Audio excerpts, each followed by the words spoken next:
Guys of a Certain Age is brought to you by no one. Absolutely no one. Except these dudes walking down memory lane. Now let's head to the studio to see what they misremember next. It's the podcast even Hugh Hefner and his friends want to get on. It's the Guys of a Certain Age. Robbie Koblentz alongside Jay Reed, and Art Shirley is conspicuously absent. So we get this press inquiry from a book agent who wants to know if a former playmate who appeared in Playboy could come on the show and promote her book, and then it's caused all sorts of waves. And it's as soon as I put that in our little group text, Art's like, I don't know if I can make it today or not. Yeah. Now I understand. Yeah, the disassociation has begun. So, but anyway, how are you doing, Jay? Well, all things considered, I've been in the dentist chair for 3.5 hours, so all things considered, I'm okay. And you paid for that 3.5 hours. I'm still a little numb, so if I stumble or spit, then that's why. And that's different. How? Well, this time there's a reason. Okay. A medical reason. There's a medical reason. So, let's jump into some Geeks of the Week. Would you like to go first? I guess I'll take this opportunity to go first. Wait, Art's dialing it. Okay. No. He fixed it. Yeah, that's right. What you got? All right, so this is man. Every time I'm coughing. Every time. I sat there in the dentist chair for 3 hours and hardly coughed, and here I am. You're allergic to me. That's what it is. Maybe. Yeah. So I think if these are posted in order of recording, then my last Geek of the Week was international. Gonna stick with the international theme. Just saw that in Disney Tokyo. You're familiar? You've been to Disney. You've seen Small World, right? After all. Small World, after all. Okay. So I'll tell you there's a story before I get to the geek, since we have a little bit of a second. And Art's not here today. Right. Yeah. So I'll take Art's time. We went when I was a kid, and great. My parents surprised us. This is whole thing. My dad told us we were going to a math meeting, and he was big in the Math Teachers Association. So we're going to a math meeting in Dothan, Alabama. Well, we get to Dothan, there's no hotel rooms. So that should have been my first clue. Apparently, the numbness is affecting the placement of my words today. Anyway, so we kept driving, and finally we got a hotel in Tallahassee, and so the next day we keep going. I'm like, Dad, you're going the wrong way. Oh, I got to turn. Oh, Dad, you missed a turn. Oh, no. All this all the way to Orlando. Your poor dad. We pull into Orlando, and my dad goes in to check in or to see, just to get directions or something. And my mom turns around and says, surprise, we're going to Disney World. And the meeting was he was at a bath meeting, but it was in Orlando. So in between meetings, we went to Disney World. So all that to say, I'm sure we went to It's a Small World because everybody does. But for years after that, I could not remember it. And I declared to my family we did not go to this ride. Kind of like much like Red One, where I did see the movie last year. So I have a history of this. But so anyway, sure. Tokyo Disney is adapting their It's a Small World ride to include Marvel characters. So it is now called, from now until like middle June, it's called It's a Small World with Groot. So Groot, baby Groot is throughout. I am Groot. Yeah, he's throughout the ride. They've left it intact, but they've taken some of the normal characters out of the normal kids and replaced them with like kid Marvel characters. Yeah. So there's Black Panther, there's Thor, there's a Mantis, and what's the green girl? She-Hulk? No. In Guardians Gamora? of the Galaxy. Gamora, yeah. Mantis and Gamora in it. Captain America is in it. Just the whole gamut. It's so cool. And Groot is throughout, and everything is a different scene kind of with Groot. Sure. But Thor and the Lightning, and anyway. So it's just, and I think they put some Marvel music they said on the outside, and they've added Groot to the sign. Otherwise, it'll just go back to normal in June. So you need to get to Tokyo before June to catch It's a Small World with Groot. when are you leaving? I'm still working on it. I have a busy spring. You have a busy spring. I'm expecting a grandchild in May, so I've got to kind of keep close to within the borders. Within the borders, because once you leave, you may never make it back. Yeah, I'll wait till I can take her. Maybe they'll do it again. Yeah, maybe so. Yeah. Small world. It is. I don't remember if we did the small. I don't know that we did the ride. Of course, we went without kids. We went on Bonnie and I went to Disney World on a press junket, which was great. A lot of fun. So, but anyway. Well, it's a classic. You need to see it. Everybody needs to see it at once and get that earworm in your head, that song that you can't get out. Oh, it's okay. That's okay. I think I'll pass on any more earworms, especially considering what we're going to talk about on the last half of the show. You got it. Well, along those same lines, there is a rumor out there that Marvel may recast the Black Panther, not the Blank Panther, the Black Panther. Of course, Chadwick Boseman passed away a few years ago from that was colon cancer, I believe. Sounds right. Yeah. Yeah. And so Black Panther 2 had the mantle passing to Shuri. Well, there's a movement.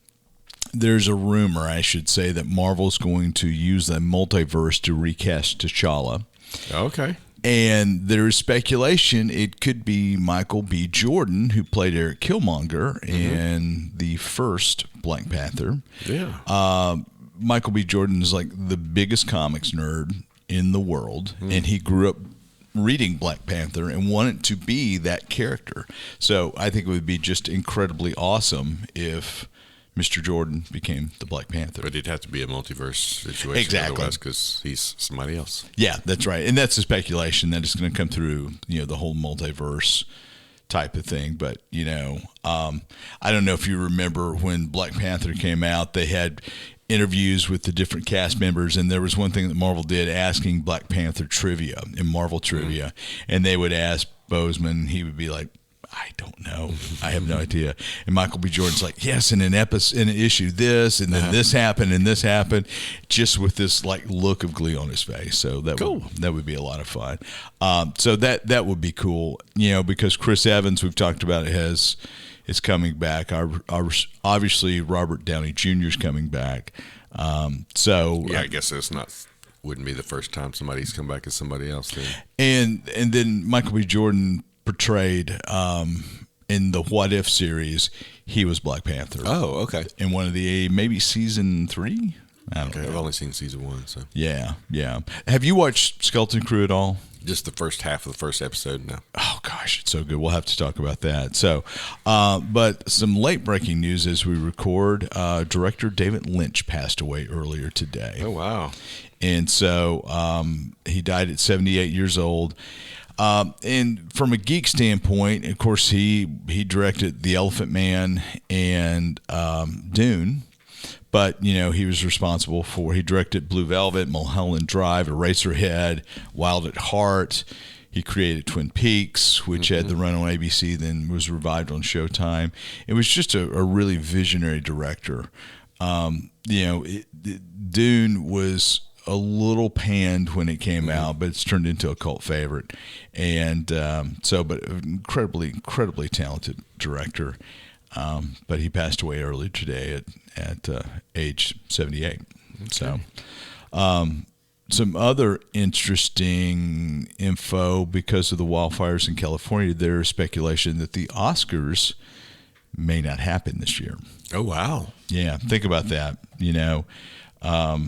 That has not been decided yet, but there's the potential that the Oscars they'll skip a year because of the tragedy happening in California. Yeah, got a friend who lost their home out there. So actually, I've got several friends who lost their home out there. Yeah, we've got some friends who same thing happened, and just absolutely incredible. So, in a bad sort of way, but. Anyway, yeah, happy news maybe on this last half of the show. So we'll try. Yeah, keep going down. So, well, what'd you think about the first half of Skeleton Crew? The first half of the first episode? Yeah, the first half of the first episode. It's all right. I didn't stop because I didn't like it. I stopped because I had to go to bed or something like that. I can't remember what it was, but I just got interrupted and haven't gone back to it because we've been watching other things. But well, you need to watch it. Okay. So last episode dropped a couple of nights ago. Great. Just absolutely fun. Oh, yes, it's definitely on my list to watch. You've got a huge list of things. My list is too long. I have not enough time for my list. Because Silo, as we record, Silo wraps tomorrow, and Severance Season 2 picks up tomorrow. Yeah, now Severance, have you got the email that I told you about? No, because I try not to give them my email addresses. Well, I guess it's just from Apple TV, from having Apple TV. I got this email from Lumen Industries about a mandatory meeting that I had to attend. I'm like, what? And of course, as I read into it, it was like the season premiere of Severance 2 and a waffle party, and then at the bottom says waffles will not be provided. Wow, but, that's so mean. Once I read the whole thing, I was like, okay, this isn't spam. This is advertising. Now, did you watch Severance Season 1 as it came out, or did you binge it when it was all done? I think I started late in the season and then caught up to it. Yeah, as I recall. Apple TV Plus is really kind of the place for sci-fi now. Because you think you got Foundation, you got Silo, you got Severance, you had a couple, For All Mankind, and you've got a few other Dark Matter. So we'll be curious what they do going forward. Apparently, Severance Season 2 is kind of going to go off the rails a little bit. So, looking forward to that. So, and looking forward to a time where we can discuss Skeleton Crew. Yeah, well, I guess I'll start trying to binge that this week. Yeah, you should. All right, we're going to take a break. We're going to talk Yacht Rock up next. We're going to talk Yacht Rock, and I hate Art's not here because I think Art would have, some things to add to it, but when I say Yacht Rock, what do you think, Jay? Well, I'd never heard the term until it became a station that would pop up from time to time on SiriusXM. And when I listened to that station, I recognized the music, I recognized the time period, kind of recognized the style. But before that, I wouldn't, if you'd have said that, I wouldn't know what it was about. It's one of those Bernstein Bears memory things, I guess, kind of like you just knew you had seen Red One. I had thought that the phrase Yacht Rock predates the early 2000s. I could have sworn I'd heard the phrase Yacht Rock sometime in the 90s, talking about that light rock that was kind of the antithesis of disco coming out of the West Coast. But no, I mean, I guess Yacht Rock Radio, when that dropped on SiriusXM a few years ago, it made perfect sense to me. Yeah. But it did fit. The name fit, but it was just, I think as we talk about it more, it'll make more sense. And we should say we've both watched the Dockumentary on Max, and that obviously explained a lot. I kind of watched it as I was doing other things, but it was fascinating. I couldn't, I was very focused on it. So it wasn't there's some sort of comedy web show where they kind of made fun as they honored sort of the heroes of Yacht Rock, and didn't they title it? Isn't that kind of where it started? Yeah. So like it was 2005 or so. Group of comedians out in L.A. who had no money, and they would go to the bargain bins at the record store, and they would, in the bargain bins was a lot of this late 70s, early 80s kind of softer rock, and they got it. They would listen to it. They noticed that everybody played on everything, and there's a Loggins and Messina album with them on the front, like on a boat, and they're like, Yacht Rock, that's what this is.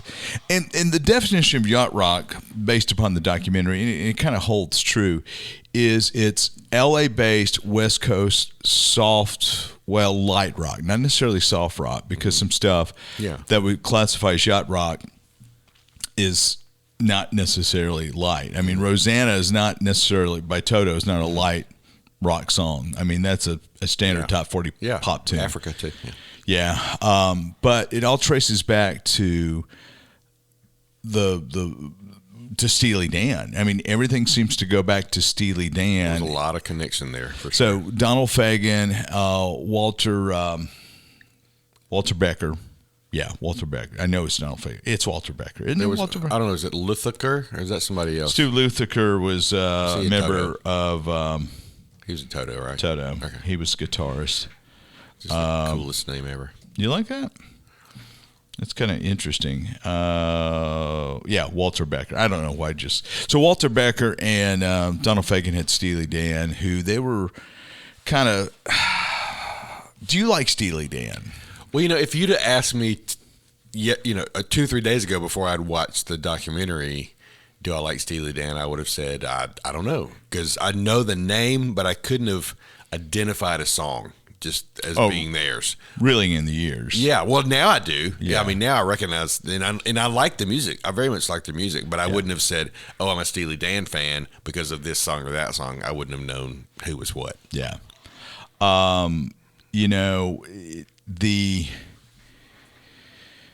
So you had Steely Dan, Becker, Fagen, who were just perfectionist, absolutely perfectionist in the studio. They worked with a guy by the name of Michael Omartian. And Michael Omartian I became aware of in the mid-'80s because he and his wife Stormy had a couple of Christian albums, kind of precursor to Christian rock, and they were they were great, very, very influential albums. I remember those names. Yeah, and wrote some books too. Yeah, but Michael produced Steely Dan. Huh. So he was the guy in the. I heard him mention him, but I didn't see him. Was he? What's that? Was he on it? No, he wasn't. And I just, as I was watching that, it's like you guys missed this golden opportunity because what Michael was involved in. I think they mentioned him once. I remember the name, but I'm looking for his where all he produced. Anyway, Koinonia, Steely Dan, The Four Tops, Johnny Rivers, Seals and Croft, Al Jarreau, Loggins and Messina. He was some classics. A session musician in there. He arranged and played accordion on Piano Man. Oh wow! Okay. Yeah, and so he produced a ton of people.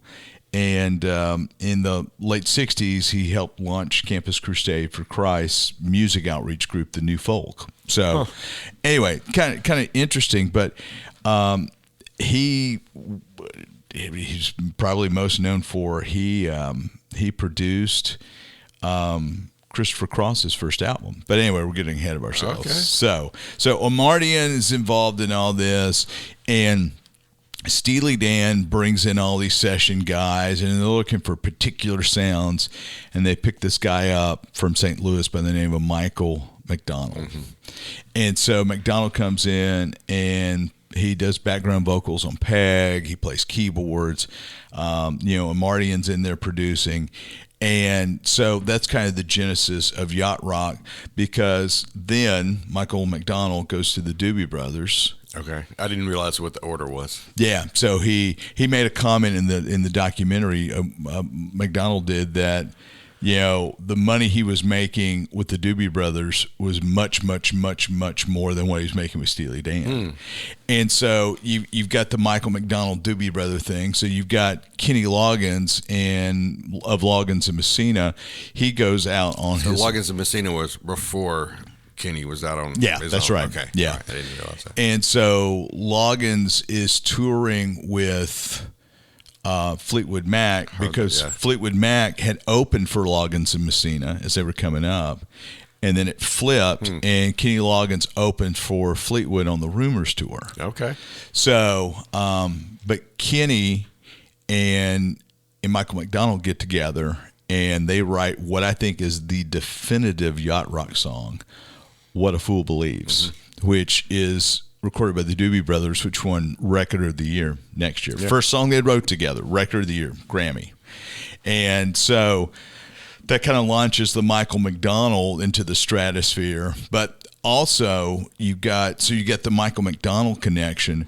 He ends up working with Christopher Cross. He does the background vocals on Ride Like the Wind. All that Christopher Cross, his first album was Sailing, and Ride Like the Wind, a couple other tunes. Won like 4 Grammys that year. Yeah, that was incredible. Like 5. I think they swept. Whatever they were nominated for, I guess they won 5 Grammys. I think Barbra Streisand was ready to kill him. That's so. Yeah, they said it hadn't been repeated since like Billie Eilish did it a few years ago. Yeah, Chris, that album, I actually had that album on vinyl. That's an incredible album. And I really don't know anymore is on there. Never Be the Same, Ride Like the Wind, Sailing. Those were all top 10 hits. So you got Michael McDonald and Christopher Cross and, that connection. Well, then you've got these session musicians in L.A., which is essentially Toto. So right. that's Ludacris. That's the 3 brothers. I cannot remember who all. Let's see if I can pull up their. And I was thinking, I thought John Williams' son was. So John Williams' son became lead singer like in '86 or '87. Later, okay, yeah. Okay. I was trying to pick him out. Okay. Went and came back, and so the Porcaro brothers. Yeah, so it's the Porcaro brothers, Steve Ludacris, David Paich, who was the lead vocalist there for a while. Jeff Porcaro was on drums. Steve Ludacris, Steve Porcaro, and the Porcaro brothers were like highly in demand session musicians in LA. They played on everything. And I think was it Ludacris who said he played like on 2,000 albums? Something like that, yeah. And the Porcaros played on more. And so they're on everything. They're on Bad, they're on some Steely Dan stuff. And so they're all over the place. And so they finally get together. These guys went to high school together. They finally formed Toto and do that Toto 1 album, which had a couple of hits to it. Let's see if I can find out. They were the backing for band for Seals and Croft, Bob Skaggs, Sonny and Cher. So a lot of folks there. Let's see if I can find. Toto 1 had Hold the Line and maybe Georgie Porgy. I can't remember. But Hold the Line was the first Toto album, which was a pretty big hit. And they would tour when they weren't in session. And so their second album was kind of third album, and then in 82, they released Toto 4. Which had Rosanna, Africa. I Won't Hold You Back, and this little track that they added on at the very end. Yeah, that was a neat story. Africa, which is I have loved the song Africa since I first heard it in '83, and so they won 6 Grammys. They got Record of the Year, Album of the Year, Producer of the Year. It was crazy. So you got the guys from Toto, and so they're back and everything. And so that's just kind of the whole genesis. And they're connecting people, too. I think they're not just backing, but it sounded like they were saying, oh, well, you need to bring this guy in. Michael McDonald may have even gotten some extra play through that relationship. It sounded like they were just, a lot of connectors. That's right. So some of the things that kind of quantify Yacht Rock is clean vocals, high quality production, right? Light, catchy melodies, but also there's a jazz R&B influence. Yeah, they kept talking about that. And so you come back to Michael McDonald, who does not sound like a white guy when he sings.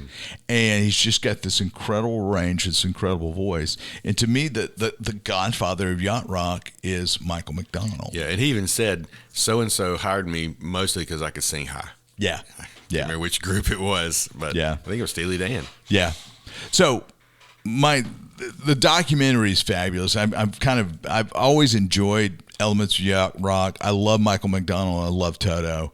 I thought it was interesting how they define Yacht Rock. That Hall & Oates is not Yacht Rock. That's a Philly sound. But if you look at top 100 Yacht Rock songs, I looked at 2 or 3, 4 different lists. Hall & Oates is all through it. Yeah, and I think probably so. No matter who's defining it. It does, and there's not any hard. And I do think they acknowledged that there was crossover, even if they weren't, quintessential yacht rockers. There was definitely some common elements, at least in some of the songs. Yeah. So my question to you, I was going to give it to Art. Who are your top 3 or 4? What songs or artists in yacht rock? When you say yacht rock, what do you think? All right. So just because I had to go back and look and see, well, okay, who's defining what groups are there, and I threw down some names, and I don't know.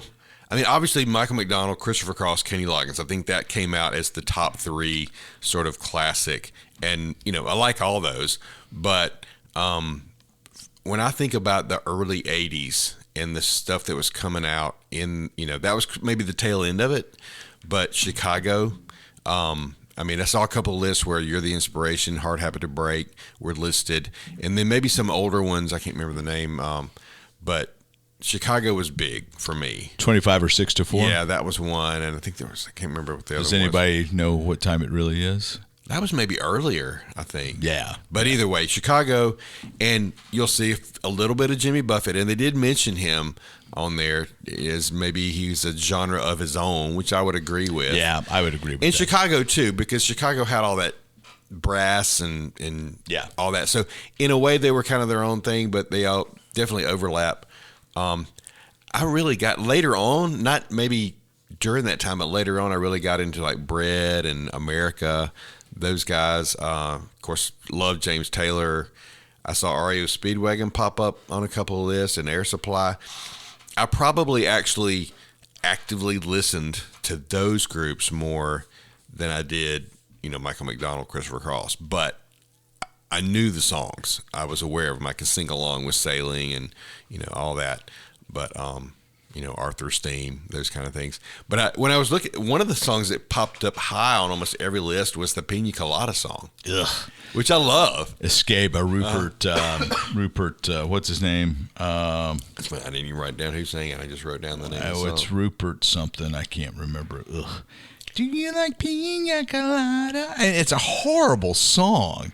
I mean, maybe, but have you ever listened to the words? Well, I think I listened to the words for the first time when I got the Guardians of the Galaxy soundtrack. So, dude, this is back in the day. You put personal ads in. He's trying to cheat on his old lady. Yeah, and and his wife answers the ad unbeknownst to him, trying to cheat on him, and so Escape. But yeah.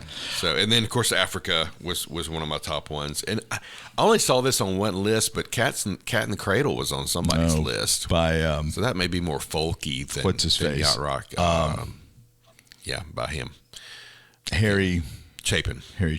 Yeah, Mary Chapin Carpenter's dad. Oh, I didn't realize that. Isn't that right? And and I also saw Herb Alpert listed on a few things. Tijuana Brass, and I don't know who introduced me to that when I was younger, but I really enjoyed that. You like Herb Alpert? Oh yeah, I listened to a ton. I'm sure I've got at least one vinyl of Herb Alpert. He's the guy who founded A&M Records. No, I didn't know. Yeah, and I forget who the M is of that, but I was always confused between A&M Records and Texas A&M as a kid. What's the connection? And that was always kind of weird to me. So some other names that have popped up, you mentioned America, Jackson Brown. Yeah, it's something that comes up quite a bit. Eric Carmen, I don't know if I agree with that. Paul Clark, Paul Clark, but Paul Davis, the second most famous person from Meridian, Mississippi, other than someone sitting in this room. Paul Davis saying Cool Night, 65 Love Affair. Huh. Okay, yeah. You know those tunes? Yeah. So I've got that vinyl actually sitting in there with those on. And I've heard of him. Yeah. I knew he was a Mississippi guy. Yeah, from Meridian. And Pablo Cruz came up several times. Yeah. Which I wouldn't have been able to tell you this is a Pablo Cruz song. But when I saw them, I was like, oh, yeah, that's cool. Eagle Dan and John Ford Coley. England Dan. English Dan. He may be English and England Dan. What's his real name? I've always wanted to know what. I mean, his real name is not Danny Wayland Seals, England Dan, and John Edward John Ford Coley. So they're from Texas. Why are you calling him England Dan?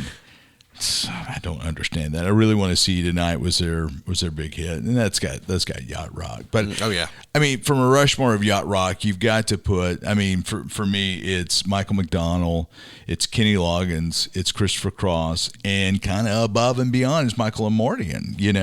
And then you got the Steely Dan guys kind of hovering in the background. Yeah. I thought one of whom declined to participate. Well, I love that. So the director of the documentary, he calls up Fagan. He calls up Donald Fagan, and says, "Hey, we're doing this documentary about this genre. We'd love for you to sit for an interview." And he's like, "What genre is that?" "Well, it's Yacht Rock." And he's like, literally, F you, hangs up on. Yep, that was the end of that. It's like, really? I mean, come on, guys. It kind of reminded me of the Brat Pack and how some people had embraced the idea of that term, and some people wanted to distance themselves from it. So yeah. Obviously, he didn't. Well, one of the things that really kind of surprised me, I'm going to see if I can find it, is how influential Michael McDonald has been in rap. That was an interesting little sideline. Yeah. So and at what point was Yamo B there? Was that James Yacht Rock Ingram. song Oh yeah, too? absolutely. Okay.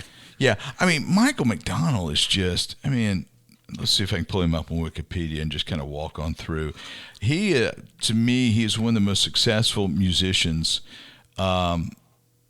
in forever. Yeah, yeah. I mean, and that's one of the things I enjoyed just about the documentary itself, is seeing what he looks like now compared to, the Doobie Brothers days, and what Kenny Loggins looks like now compared to Footloose, all that stuff. And they look pretty good. I mean, Christopher Cross, I didn't realize really what he looked like. Yeah. In the beginning, he hadn't changed much. No, he really hasn't. Maybe less hair, but yeah, and I didn't realize he was that good of a guitarist. Mm-hmm. He sat in for, who was it, Deep Purple? I can't remember. One of those English rock bands that were performing in L.A. and they needed I guess they were performing in Austin somewhere, and they needed somebody to sit in, and they got Cross to sit in. So Michael McDonald, I keep forgetting, that's a solo hit.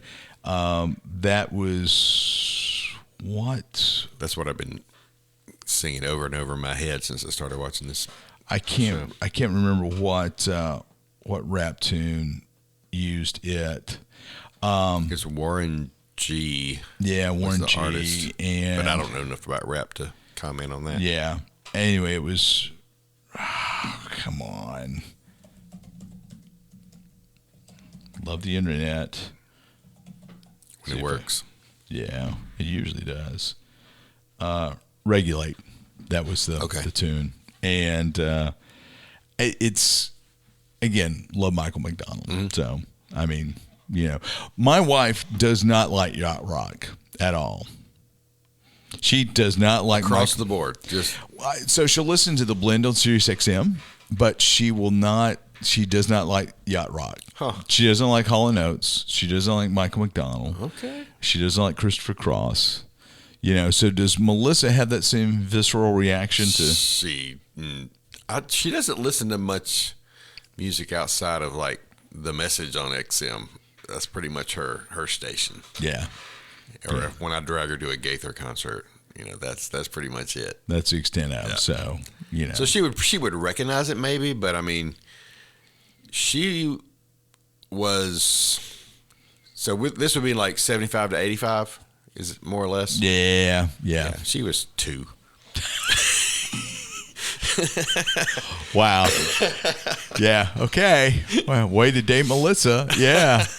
So, I mean, Yacht Rock started 75, 78. I was like 8 years old in 78 through 82, 83. It's when I became music aware, and started listening to pop music on my own. And so Doobies, Michael McDonald, Kenny Loggins, Breakaway. And then for Kenny Loggins, for me, it's Footloose.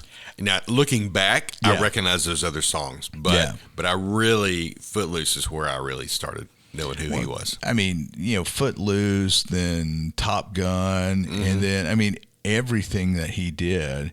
Caddyshack. They had a little segment about all the movie music, and not just him, but like all these other players. Yeah, that we talked about on the other albums are popping up on the movie soundtracks. Yeah, just kind of crazy stuff. So, but highly recommend the Yacht Rock documentary on HBO Max. Which, by the way, corollary.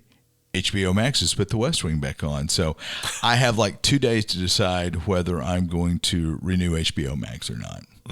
So apparently The West Wing rolled off without the higher-ups at HBO Max knowing about it. Oh, gosh. And there was a big uproar because they'd done a big thing, celebrating the 25th anniversary of the debut of the show. And then, it rolls off. So it took about a week and a half to get it back up. So anyway, we'll see what happens with that. The Koblenz effect. Wasn't the Koblenz effect. It was a bunch of other people's effect. It was a pretty big deal, So you'll love this. Ardent West Wing fans are referred to as wing nuts. Okay, I can see that. Says a lot of things. So, all right. Well, that says it for us this week. Thank you for joining us. We'll see you next time around.